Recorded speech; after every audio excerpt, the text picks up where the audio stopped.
જય હિન્દ વિદ્યાર્થી મિત્રો, શિવમ એકેડમીમાં આપ તમામનું હાર્દિક સ્વાગત છે. બાળકો, આપણે આની પહેલાના વિડીયોથી સામાજિક વિજ્ઞાન ધોરણ 6 જે ગુજરાત સરકાર દ્વારા નવું બહાર પાડવામાં આવ્યું છે તેના પહેલા ચેપ્ટર પૃથ્વી પર સ્થાનોની સ્થિતિની શરૂઆત કરેલી હતી, જેમાં આપણે નકશો, નકશાની ઉપયોગિતા અને નકશાના મુખ્ય ઘટકો જોઈ ગયા છીએ.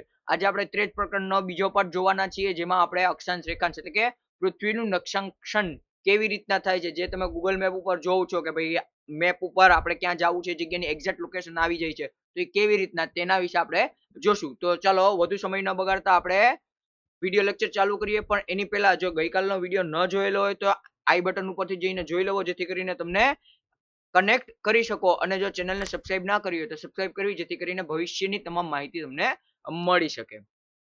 ચલો, શું આપ્યું છે? તો નકશાંકન, પૃથ્વીનું નકશાંકન. હવે પૃથ્વીના નકશાંકન સમજતા પહેલા તમને એક વસ્તુ સમજી લેવી પડે કે પૃથ્વીનો ગોળો કેવો છે, લગભગ ગોળાકાર છે. હવે મેં કીધું લગભગ ગોળાકાર છે, એનું કારણ તો કે ભાઈ ઉત્તર ધ્રુવ અને દક્ષિણ ધ્રુવ બંને તરફથી શું છે, પૃથ્વી થોડીક દબાયેલી એટલે કે ચપટી છે, જેથી કરીને કહી શકીએ કે લગભગ ગોળાકાર છે. હવે એક વસ્તુ અને સાથે સાથે બીજી એક વસ્તુ તમારે એ સમજવી પડે કે ક્યારે પણ આવી ગોળાકાર વસ્તુને આપણે સમતલ સપાટી ઉપર મૂકવી હોય ને આંકેરવી હોય ને તો ખૂબ અઘરી પડે. દાખલા તરીકે તમે નારંગીની છાલ આખે આખી લ્યો, 2-3 કટકા જેવી થાય એવી રીતના લ્યો, તો એ ગોળ હોય છે તો એને તમે પેપર ઉપર મૂકશો તો કેવી ઉપસેલી આવશે, અને જો એને તમે સીધી કરવા જશો તો એની કિનારી ફાટી જશે. તે જ વસ્તુથી શું છે તો કે ભાઈ નકશો જે છે એ બનાવવો મુશ્કેલ પડે છે સમતલ સપાટી ઉપર, બરોબર. હવે એનું આપણે જોઈએ કે મુશ્કેલ પડવાથી એની શું વસ્તુની પોસિબલ થાય છે. તો જો આપણે ભારતની વાત કરીએ તો ભારત જો આમાં કેવી રીતના નાનો દેખાડો છે, પણ ગ્રીનલેન્ડ, તો ગ્રીનલેન્ડ જે છે ને આ ભારતથી પણ નાનો છે, પણ એ કેવળ મોટો લાગે છે. એટલે જ શું છે કે ભાઈ નકશો ગોળાકાર એટલે કે ગ્લોબ ઉપર સમજવો સહેલો પડે છે એની અપેક્ષામાં સમતલ સપાટી પર. હવે આ જે નકશો છે ને એ 2D ઇમેજ છે. એને કેવી કહેવાય છે? 2D ઇમેજ છે. આપણે ગોળાકાર ની વાત કરીએ તો એ કેવી થશે? એ 3D ઇમેજ થશે, જેથી કરીને સમજવી સહેલી પડશે. આ નકશો જે છે આપણે દરિયો પાર કરવો ને એ બધી માટે ખૂબ કામ લાગતી હોય છે, પણ એને સમજવા માટે એટલે કે આપણે ભૂગોળ સમજવું હોય, ભૂગોળ સમજવામાં વસ્તુ કામ આવે નહીં, એના માટે આપણે ગ્લોબ ની જ જરૂર પડે છે. ચલો, તો હવે આપણે આમાં આગળ જોઈએ. આ વસ્તુ તમે સમજી ગયા હશો કે શું વસ્તુ આપણને અહીંયા સમજાવવા માંગે છે. ચલો, હવે અહીં મેં તમને કીધું એમ કે ક્યારે પણ આપણે ભૂગોળની ચર્ચા કરશું તો આજે ગ્લોબ, આને કોઈ શું કહેવાય છે? ગ્લોબ એટલે પૃથ્વીનો ગોળો કહેવાય છે, તેનો જ આપણે ઉપયોગ કરીએ છીએ અને સમજવું સહેલું રહેતું હોય છે. ચલો, હવે આપણે વાત કરીએ નિર્દેશાંકોની સમજ. હવે નિર્દેશાંકોની સમજમાં શું છે, તો દાખલા તરીકે તમે અને તમારા મિત્ર આજે સ્કૂલમાં નક્કી કર્યું કે ભાઈ મારે સ્કૂલમાં કે ક્લાસમાં નક્કી કર્યું કે ભાઈ મારે એક દુકાને જવું છે, બરોબર. હવે તમને એ દુકાન જોયેલી છે પણ તમારા મિત્રને જોયેલી નથી. તમે એને શું કહેશો કે ભાઈ એક્સ નામની જગ્યા ઉપર આવી જાય, એક્સ નામના જગ્યા ઉપર કે કોમ્પ્લેક્સ ઉપર આવી જાય. તો તમારો મિત્ર એમ કહેશે કે ભાઈ ક્યાં આવ્યો? તો તમે એને એડ્રેસ આપશો કે ભાઈ એક્સ નામનો કોમ્પ્લેક્સ છે, આ નહીંના સોસાયટીમાં આવેલું છે, બરોબર. હવે તમારો મિત્ર એક્સ નામના કોમ્પ્લેક્સ ઉપર પહોંચી ગયો, પણ હવે તમે એને કીધું કે ભાઈ વાય નામની દુકાન ઉપર આવવું છે કે વાય નામની સ્ટેશનરી ઉપર આવવું છે, તો એ શું કરશે? તેને વાય નામની સ્ટેશનરી, તો તમે એને શું કીધું ભાઈ એ કોમ્પ્લેક્સમાં આવ્યા પછી તું પેલા માળ ઉપર આવી, પેલા માળ ઉપર 8 કે 9 નંબરની દુકાન, 8 નંબરની દુકાન છે ત્યાં હું આવી. તો આ તમે શું કર્યું? એને પૂરેપૂરું લોકેશન આપ્યું કે ભાઈ હું અહીંયા ઉભો છું, અહીંયા આવીશ, તું અહીંયાથી અહીંયા આવ. તો એ જ વસ્તુ શું છે, આપણે ગૂગલ મેપ પણ ઉપયોગ કરે છે અને એ જ વસ્તુ નિર્દેશાંકો ઉપયોગ કરે છે. હવે આના માટે આપણે શું સમજવું પડે? તો આના માટે આપણે અક્ષાંશ સમજવા પડે અને રેખાંશ સમજવા પડે, જે આપણા આજના હીરો ટોપિક છે. આપણે આ જ વિડીયો લેક્ચરમાં આ બંનેની જ વાત કરવાના છીએ.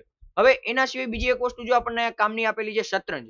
તો શતરંજ પણ છે ને આ જ વસ્તુનું એટલે કે નિર્દેશાંકોની સમજના જ કેળવવા માટે ખૂબ મહત્વનું થતું હોય છે. હવે તમે લોકો જ્યારે વિડીયો વગેરે જોશો ને તો તમને ખબર પડશે કે જે ચેસ રમનાર હોય ને ક્યાંક ને ક્યાંક લખતો હોય બાજુમાં એક પેજ ઉપર, તો શું લખતો હોય? તે આ વસ્તુ કે ભાઈ તમે અહીંયા A થી H સુધી જોશો અને અહીંયા 1 to 8 સુધી જોશો. તો જે રમનાર છે ને એ પોતાની રમત યાદ રાખવા માટે અને ઘણા કારણોસર, બીજા ઇન્ટરનેશનલ પણ કારણો છે, તે અનુસાર શું કરતો હોય? નોંધતો જતો હોય. પણ એવું જરૂરી નથી, પણ ઘણા રમતવીર એવી વસ્તુ કરે છે. તો અહીંયાથી આપણે જોઈએ તો આ જે વ્હાઈટ કલરનો પ્યાદો જે છે એ શું છે, તો કે ભાઈ એ હોવો ક્યાં જોઈએ? અહીંયા D2 ઉપર હોવો જોઈએ. તો એ ચાલ્યો ક્યાં? D2 થી D4 માં આગળ વધ્યો. તો રમતવીર શું લખશે કે ભાઈ મારો પ્યાદો જે છે એ D2 માં હતો, D2 થી મેં આગળ વધારીને D4 કર્યો, જેથી કરીને એને ભવિષ્યમાં યાદ રહી અને એ સમજવી પણ હેલી પડે. તો આ જ વસ્તુ શું કરી? નિર્દેશાંક કરી છે. ચલો આગળ. ચલો કોઈ જગ્યા કે સ્થળનું નિર્દેશન કરવાની પદ્ધતિ એટલે નિર્દેશાંક પદ્ધતિ. આપણે કોઈ પણ જગ્યા ગમે એવી રીતના આપણે કરી શકીએ. તમે તમારું નિર્દેશ જે રીતના તમે આપી શકો કોઈ જગ્યાએ પહોંચાડવા માટે તેને નિર્દેશ પદ્ધતિ કહેવાય છે. ચલો હવે આપણે વાત કરીએ આપણા હીરો ટોપિકની અક્ષાંશો. પૃથ્વીના ગોળાને ફરીને જોઈએ. પૃથ્વીના ગોળાને તમે ફેરવીને જોવો તો કેવી રીતના લાગશે? તમે ગોળ ગોળ ફેરવશો તો કંઈક વસ્તુ દેખાશે, તેમાં ઘણી બધી વસ્તુ દેખાશે. તેના ઉપર અને અંતિમ બિંદુ એટલે કે તેના ઉપર અને અંતિમ બિંદુ એટલે કે આ વસ્તુ આપણે અહીંયા સમજીએ. હા, આ ઉપરનો બિંદુ અને આ દક્ષિણનો બિંદુ એને આપણે શું કહીએ છીએ? તો આ ઉપરનો બિંદુ એ નોર્થ પોલ એટલે કે ઉત્તર અક્ષાંશ છે, ઉત્તર ધ્રુવ છે, અને નીચે જે છે આ મેડિટેરિયન નથી, અહીંયા નીચે જે છે દક્ષિણ ધ્રુવ આવેલું છે. તો એ જ વસ્તુની અહીંયા આપણે છે. હવે એની વચ્ચે શું આવેલું છે? એની વચ્ચે જે આવેલું છે ને એને આપણે ભૂમધ્ય રેખા અથવા તો વિષુવવૃત્ત પણ કહીએ છીએ. હવે એ વસ્તુ આપણે અહીંયા જોઈએ શું કહેવા માંગે છે. તો આ ઉત્તર ધ્રુવ અને આ દક્ષિણ ધ્રુવ એની વચ્ચે જો આ કાળા કલરની ઘાટી પટ્ટી આપેલી છે. તો આ કાળા કલરની ઘાટી પટ્ટી છે એ શું છે? કાળા કલરની ઘાટી પટ્ટીને આપણે ભૂમધ્ય રેખા અથવા તો વિષુવવૃત્ત કહીએ છીએ. હવે આનાથી તમે ઉપરની તરફ એટલે કે ઉત્તરની બાજુ કે નીચેની બાજુ જાશો ને, ઉપરની બાજુ કે નીચેની બાજુ જાશો તો શું થશે? તો તમારું અંતર આ ભૂમધ્ય રેખાથી તમારું અંતર શું થશે? વધતું જશે. તમે અહીંયા હતા, દાખલા તરીકે હું અહીંયા વિચારું કે આ 0 ડિગ્રી ઉપર તમે હતા, 0 ડિગ્રીને આપણે શું કહીશું? વિષુવવૃત્ત કે ભૂમધ્ય રેખા. હવે એમાં તમે ઉત્તરની તરફ 10 ડિગ્રી વધ્યા, પછી 10 ડિગ્રી તમે ઉત્તરની તરફ વધ્યા તો તમારું ભૂમધ્ય રેખાથી કેટલું અંતર? તો કે ભાઈ ભૂમધ્ય રેખાથી તમારું 20 ડિગ્રી અંતર ઉપર ગયું છે, જે આપણે અહીંયા કામનું છે. બરોબર. તો અહીંયા શું છે? ભૂમધ્ય રેખાથી તમારું અંતર વધે છે. એટલે શું? કોઈ એક ધ્રુવ તરફ તમે મુસાફરી આપણે કરીએ તો શું થશે? ભૂમધ્ય રેખાથી તેનું અંતર વધે છે. હવે ભૂમધ્ય રેખા શું કરે છે? તો કે ભાઈ અક્ષાંશ ભૂમધ્ય રેખાથી આ અંતરને માપે છે. જે આપણા અક્ષાંશ જે છે ને એ શું કામ કરે છે? અક્ષાંશ આપણા ભૂમધ્ય રેખાથી આ અંતર માપવાનું કામ કરે છે. એટલે અહીંયાથી આપણો પીએસસી કે એનએનએમએસ કે સ્કોલરશિપ એક્ઝામ માટેનો પ્રશ્ન બને, અક્ષાંશ એ શું કરે છે? તો અક્ષાંશ જે છે ભૂમધ્ય રેખાથી અંતર માપે છે, અથવા તો ભૂમધ્ય રેખાથી અંતર માપવા માટે કેનો ઉપયોગ થાય છે? તો આપણે અક્ષાંશ નો ઉપયોગ થાય. ઓપ્શનમાં તમને ગમે એ વસ્તુ આપેલી હોય છે. હવે ભૂમધ્ય રેખા સમાંતર પૂર્વથી પશ્ચિમ તરફ જાય છે. હવે આ વસ્તુ અહીંયા આપણને સમજવી પડે. ભૂમધ્ય રેખા જે છે એ આ બધું કાઢી નાખું એટલે તમને વધુ મજા આવશે સમજવાની. આ ભૂમધ્ય રેખા જે છે આ આખી જે છે ને એ ઉત્તર પૂર્વથી પશ્ચિમ તરફ આખા વર્તુળ છે. પૂર્વથી પશ્ચિમ તરફ આમ વર્તુળ છે. પણ એમાં એક વસ્તુ જો, જેમ ઉપર જશે ને, દાખલા તરીકે અહીંયા 0 ડિગ્રી થી 10 ડિગ્રી આવું તો એ નાનું થઈ ગયું. પાછું 10 ડિગ્રી થી 20 ડિગ્રી આવું તો ઉપર જતા ફરી પાછું નાનું થઈ ગયું. એટલે ઇક્વેટર એટલે કે આજે આપણી વિષુવવૃત્ત રેખા છે એ સૌથી મોટામાં મોટું વર્તુળ છે. પછી જેમ આપણે ઉપર કે નીચેની તરફ આવશું ને એમ વર્તુળ કેવા થતા જશે? નાના થતા જશે. અને આના સિવાયની બીજી એક વસ્તુ, ઉત્તર અક્ષાંશ અને દક્ષિણ અક્ષાંશ કેટલા છે? તો મહત્તમ 90 ડિગ્રી ઉત્તર અક્ષાંશ અને 90 ડિગ્રી દક્ષિણ અક્ષાંશ હોય છે. તે વસ્તુની આપણને માહિતી આપેલી છે, એ આપણે જોઈએ શું આપેલી છે. ભૂમધ્ય રેખાના સમાંતર પૂર્વથી પશ્ચિમ તરફ જાય છે. આ પ્રકારની રેખાને અક્ષાંશ એટલે કે જે પૂર્વથી પશ્ચિમ તરફ જાય છે એને આપણે રેખાંશ કહીએ છીએ. તે પૃથ્વીની આસપાસનું એક વર્તુળ છે. મેં તમને વાત કરી પૃથ્વીની આસપાસ શું છે? એક વર્તુળ છે, અને વિષુવવૃત્ત જે છે સૌથી મોટું વર્તુળ છે. અહીંયા આપણને કહ્યું છે. હવે અક્ષાંશ દ્વારા નિર્દેશ વસ્તુ નાના થતા જાય છે. જેમાં આપણે ઉત્તર કે દક્ષિણ તરફ જાય છે તેમ વર્તુળ કેવા નાના થતા જાય છે. હવે તેને કેમાં માપવામાં આવે છે? તેને કોણીય અંતર એટલે કે આ અક્ષાંશને કોણીય અંતર એટલે કે અંશમાં દર્શાવવામાં આવે છે. જેમ કે અહીંયા લખેલું હતું 10 ડિગ્રી 20 ડિગ્રી, તો આ કેમાં દર્શાવવામાં આવે છે? આ અંશમાં દર્શાવવામાં આવે છે. હવે પરંપરાગત રીતે મેં તમને કીધું એમ વિષુવવૃત્ત શું છે? 0 ડિગ્રી અથવા તો 0 ડિગ્રી છે. અને બંને ધ્રુવોના અક્ષાંશ જે છે 90 ડિગ્રી ઉત્તર અને 90 ડિગ્રી દક્ષિણ. જેને આપણે કેમ લખશું? લખવાનું આયા માટે આઈએમપી બનાવવા તમને પ્રશ્ન પૂછી શકે. 90 ડિગ્રી ઉત્તર અને 90 ડિગ્રી દક્ષિણ દ આપણે તરીકે દર્શાવીએ છીએ. હવે આ અક્ષાંશનો સંબંધ શું છે? તો અક્ષાંશનો સીધો સંબંધ છે ને આબોહવા સાથે રહેલો છે. આબોહવામાં જે કંઈ પણ પ્રકારની ફેરફાર થાય છે એ અક્ષાંશને કારણે થાય છે, જે આપણે વિજ્ઞાનમાં વધુ વિગતે સમજશું. ચાલો હવે બીજી એક વસ્તુ અહીંયા તમારે સમજવાની થાય તો આ વર્તુળ, આ આપણું પૃથ્વીનો ગોળો, અથવા તો હું એમ આને જ લઈ લઉં, આ પૃથ્વીનો ગોળો અહીંયા મને આપેલો છે. આના જે ઇક્વેટર એટલે કે આ વિષુવવૃત્તની બાજુમાં જે વિસ્તાર હોય છે ને કેવો હોય છે? ઉષ્ણ હોય છે. એ ઉષ્ણ એટલે કે ગરમ વિસ્તાર હોય છે. કેવો હોય છે? ગરમ વિસ્તાર હોય છે. પછી આપણે જેમ ઇક્વેટર થી ઉપર અને ધ્રુવોથી નીચે એટલે કે ધ્રુવોની નીચે એટલે વચ્ચે હશું, આ કેવું છે? આ શીતોષ્ણ છે. આ કેવું છે? શીતોષ્ણ પ્રદેશ છે, એટલે કે શીત એટલે ઠંડો અને ઉષ્ણ એટલે ગરમ. એટલે આ જે પ્રદેશ જેમાં આપણો ભારત આવે છે એ પ્રદેશ કેવો છે? એ શીત ઉષ્ણ એટલે કે શીતોષ્ણ પ્રદેશ છે. અને આપણે ખબર છે આપણા ઉત્તરમાં હિમાલયની રેખાઓ, ઉત્તરમાં હિમાલયની પર્વતમાળા આવેલી છે, કેવી છે? ઠંડી છે. એટલે આપણે ઉત્તર ધ્રુવ તરફ ઠંડો વાતાવરણ છે. જ્યારે આપણે તમિલનાડુ અને દક્ષિણના region ની વાત કરીએ, કહો ગરમ વાતાવરણ છે. આપણે કેમાં આવીએ છીએ? આપણે શીતોષ્ણ પ્રદેશમાં આવીએ છીએ. અને બંને ધ્રુવો તરફ આપણે જઈએ તો ધ્રુવો તરફ તાપમાન કેવું હોય છે? ધ્રુવો તરફ આપણે તાપમાન ઠંડો હોય છે, એટલે કે શીત હોય છે, ગરમ હોતો નથી. એટલે તો આપણે બંને ધ્રુવો કેવા છે? જામેલા છે. ચલો હવે આપણે આજના બીજા હીરો ટોપિક રેખાંશની વાત કરીએ. આપણે આ ચેપ્ટરમાં આ બંને વસ્તુ સમજવાના છીએ આ લેક્ચરમાં. ચલો રેખાંશ. હવે કલ્પના કરો કે તમે પૃથ્વીના ગોળા પર સંભવિત સૌથી ટૂંકી રેખા પર ઉત્તર ધ્રુવથી દક્ષિણ ધ્રુવ તરફ મુસાફરી કરી રહ્યા છો. હવે આપણે ઉત્તર ધ્રુવથી દક્ષિણ ધ્રુવ તરફ મુસાફરી કરવાનું કીધું છે. તો હવે ઉત્તર ધ્રુવથી દક્ષિણ ધ્રુવ તરફ તમે મુસાફરી કરો ને ત્યારે કોઈ પણ રેખા જે છે ને પર્ટિક્યુલરલી ટૂંકી નહીં થશે. જેવી રીતના વિષુવવૃત્તમાં હતી કે વિષુવવૃત્ત મોટી હતી એનાથી ઉપર બધી ટૂંકી થતી છે. અહીંયા એવું નથી. અહીંયા તમે કોઈ પણ ખંડમાંથી કરો, ઉત્તર અમેરિકાથી કરો, દક્ષિણ અમેરિકાથી કરો કે પછી એશિયાથી કરો, યુરોપથી કરો, તમામથી જે ઉત્તર ગોળાર્ધથી દક્ષિણ ગોળાર્ધ એટલે કે ઉત્તર ધ્રુવથી દક્ષિણ ધ્રુવ તરફ જેટલી પણ રેખાઓ છે અંતર કેવું હશે? સમાન હશે. અને તે રેખા સમાન હશે. હવે રેખાઓની રેખાંશની મધ્યવર્તી રેખાઓ કહેવામાં આવે છે. આ જે રેખાઓ છે એને શું કહેવાય છે? મધ્યવર્તી રેખાઓ કહેવામાં આવે છે રેખાંશની. હવે આ કેવી હોય છે? અર્ધવર્તુળ હોય છે અને એક ધ્રુવથી બીજા ધ્રુવ તરફ થાય છે. તો મેં તમને હમણાં જ જણાવ્યું હતું એ કેવી હોય છે? એક ધ્રુવથી બીજા ધ્રુવ તરફ જાય છે અને અર્ધવર્તુળ હોય છે. હવે આનો ઉપયોગ શું? તો કે ભાઈ આ રેખાંશનો ઉપયોગ ક્યાં આવે છે? તો જે દિવસ અને રાત્રિ થાય છે, દિવસ અને રાત્રિ થાય છે ને એના માટે આ રેખાંશ ખૂબ મહત્વ ભજવે છે. હવે કેવી રીતના? તો ચલો એ આપણે અહીંયા જોઈએ આ ફોટો. તો જો આ આપણું અક્ષિસ એટલે કે રેખાંશ, આ આપણી ગ્રીનિચ રેખા માની લ્યો કે આપણો એક્સિસ માની લ્યો. આના ઉપર જ આપણી પૃથ્વી પોતાની ધરી ઉપર રોટેટ કરતી હોય છે. હવે તમે જોવો છો સૂરજના પ્રકાશ જે દિશા તરફ આવે છે, જે બાજુ પૃથ્વીની જે બાજુ તરફ આવે છે ત્યાં દિવસ છે અને એની અલગ બાજુ ઉપર શું છે? રાત્રિ છે. બરોબર. હવે આ રેખાંશ જે છે, આ રેખાંશ એના ચાલી અને અહીંયા પહોંચી એટલે કે કાંઈક અહીંયા આવી. તો આ જે સવાર છે એટલે સવાર આ બાજુ આવી જશે અને એવી રીતના જ અહીંયાથી આ બાજુ ઠેકશે એટલે આ બાજુ જે સવાર હતી, અહીંયા જે સવાર હતી અહીંયા રાત્રિ આવી જશે. તો આ જે રેખાંશ જે છે એ દિવસ અને રાત કરવા માટે જવાબદાર રેખા છે. ચલો હવે આપણે આગળ જોઈએ. હવે આ કારણોસર થશે શું? આ કારણોસર એક જ સમયે ક્યાંક સવાર હશે, ક્યાંક મધ્યાહન હશે, ક્યાંક સાંજ હશે, ક્યાંક રાત્રિ હશે, ક્યાંક ગાઢ નિંદ્રામાં બધી સોયેલા છે અને ક્યાંક ડિસ્કોટેકમાં પાર્ટી કરતા હશે. તો એ થવાનું કારણ શું છે? એવું થવાનું મુખ્ય કારણ જે આ રેખાંશ જે ફરે છે તેના લીધે છે. એટલે પૃથ્વીનો ગોળો એક જગ્યાએ દિવસ હોય, એક જગ્યાએ રાત્રિ હોય ને એ સતત ફરતો રહેતો હોય છે પોતાની ધરી ઉપર. બરોબર. હવે કોઈ એક સ્થળના રેખાંશના માપ દ્વારા આપણે તે સ્થળના સમયને પણ માપીશું. હવે આપણી પાસે કોઈ એક જગ્યાનો રેખાંશનો માપ હોય તો આપણે ત્યાં કેટલા વાગ્યા છે ને પણ માપી શકશું. આપણે કેવી રીતના આગળ જોશું. આપણે જ્યારે સમય રેખાની વાત કરશું ને ત્યારે આપણે તે વસ્તુ જોવાના છીએ. રેખાંશ માપવા માટે આપણને સંદર્ભ બિંદુની વ્યાખ્યાયિત કરવું જરૂરી છે. હવે આની પહેલા તમે વાત આપણે કરી હતી વિષુવવૃત્તની, તો વિષુવવૃત્તને આપણે વ્યાખ્યાયિત કરી હતી ને, વિષુવવૃત્તને વ્યાખ્યાયિત કરી હતી. તો હવે આપણે જે આ રેખાંશની વાત કરવી હોય તો ત્યાં પણ આપણે કોઈ એક પોઈન્ટને વ્યાખ્યાયિત કરવું જરૂરી બને.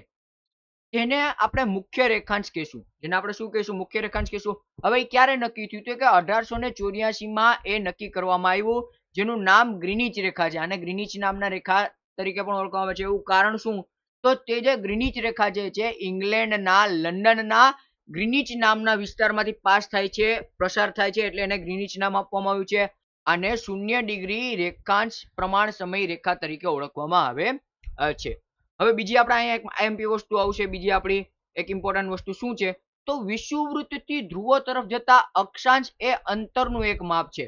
આપણે જ્યારે વિષુવવૃત્તથી ઉત્તરની તરફ કે દક્ષિણની તરફ એક એક રેખાંશ ઉપર ચાલશું ને, ઉપરની તરફ જાશું ને, તો એ શું કરે છે? અંતરનું એક માપ છે. તે જ રીતે આપણે વિષુવવૃત્તથી મુસાફરી કરીએ અને રેખાંશ ઉપર, હવે આપણે વિષુવવૃત્તથી જ મુસાફરી કરશું પણ ઉત્તર દક્ષિણની જગ્યાએ પૂર્વ પશ્ચિમ કરીએ તો એ કેનું કરે છે? આંતરરાષ્ટ્રીય પ્રમાણ સમય રેખાનું અંતર માપે છે. તો અહીંયાથી તમારા બે આઈએમપી ટોપિક નીકળે કે એક અક્ષાંશ એ શેનું માપ દર્શાવે છે?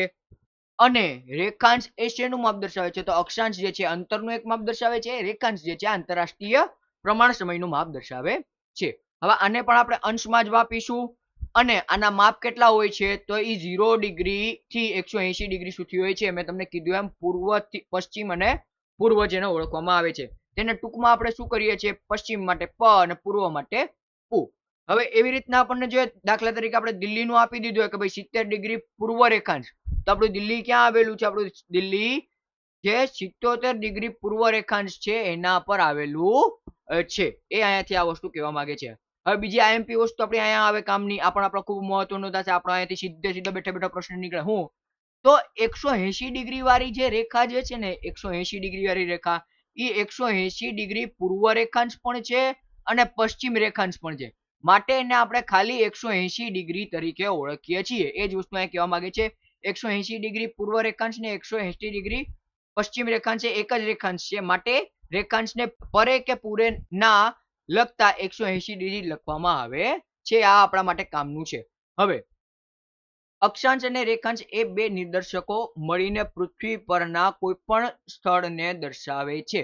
મેં તમને કીધું ગૂગલ મેપ શેનો ઉપયોગ કરે છે? તો ગૂગલ મેપ આનો જ ઉપયોગ કરે છે.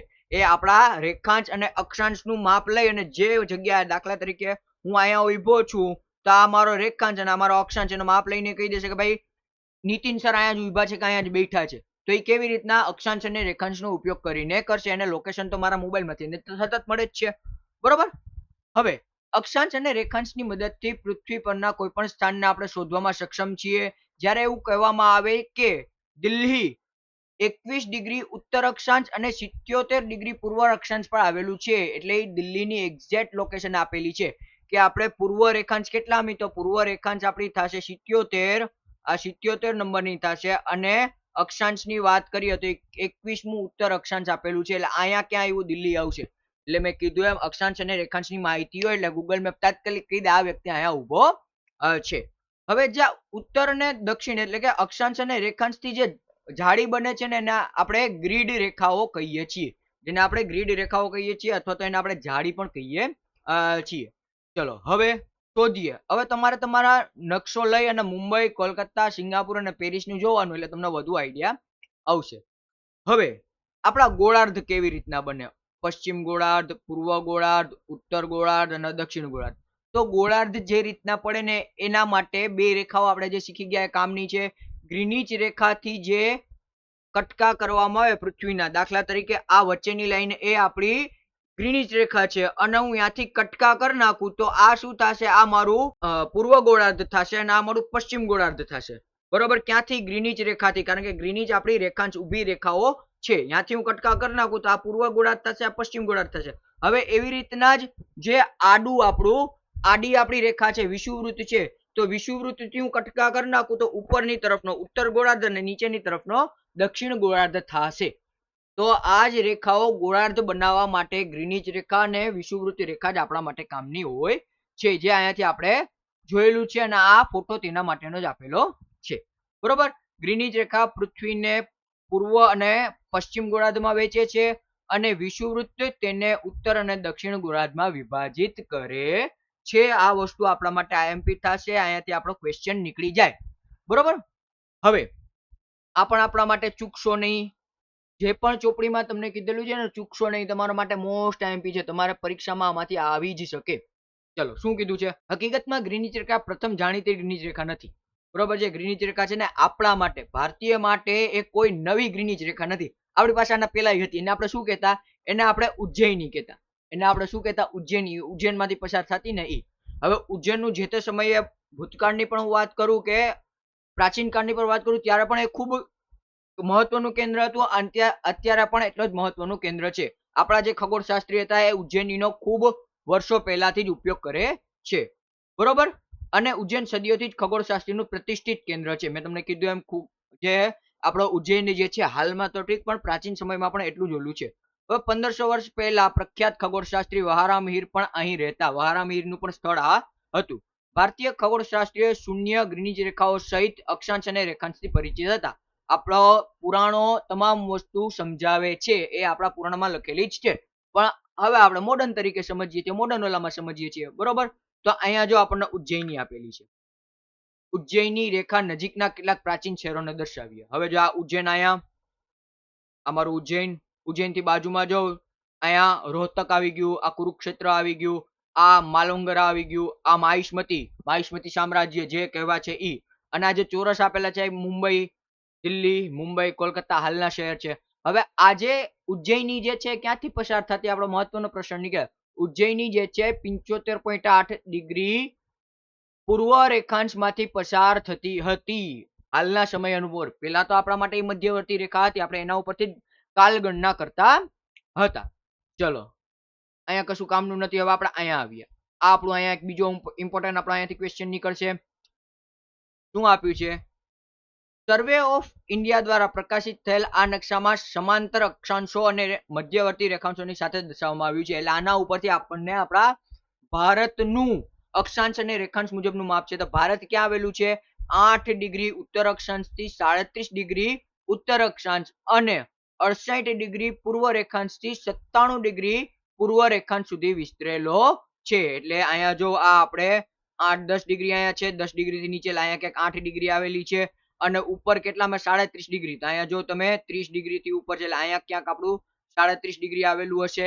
એવી રીતના જ જો અહીંયા કેટલા ડિગ્રી આપેલું છે? 68 અને 97. તો અહીંયા 70 છે, તો આપણે 70 પહેલા અહીંયા ક્યાંક છીએ, તો 68 ડિગ્રી થઈ જશે. અને આ બાજુની આપણે વાત કરીએ તો આ બાજુ 90 ડિગ્રી છે, ને આપણે 97 ડિગ્રી, તો અહીંયા આપણી 97 ડિગ્રી આવેલી છે. તો આ ઉપર નીચે ઉપર આપણા વિસ્તાર ભારતનું પામેલું છે. બરોબર. ત્યારબાદ આપણને આપેલું છે ક્ષમય ક્ષેત્ર સમજવું. તો ક્ષમય ક્ષેત્ર સમજવું એ આપણે નેક્સ્ટ વિડીયોમાં જોશું. અટાણે આપણે અક્ષાંશ અને રેખાંશની પૂરેપૂરી તૈયારી સમજી લીધેલી છે, તૈયારી કરી લીધી છે. કેવા પ્રકારના પ્રશ્નો પૂછે છે તે પણ મેં તમને જણાવ્યા છે. આના સિવાય જો તમને અન્ય કોઈ પ્રશ્નના ડાઉટ હોય તો નીચે કમેન્ટમાં જણાવવા. તમારા કમેન્ટ નો જવાબ પણ મળશે, અને જરૂરિયાત જણાશે તો તમને વિડીયો લેક્ચર થી તે સમજાવી દઈશ. બરોબર. તો આજનો લેક્ચર આપણે અહીંયા સુધી રાખીએ.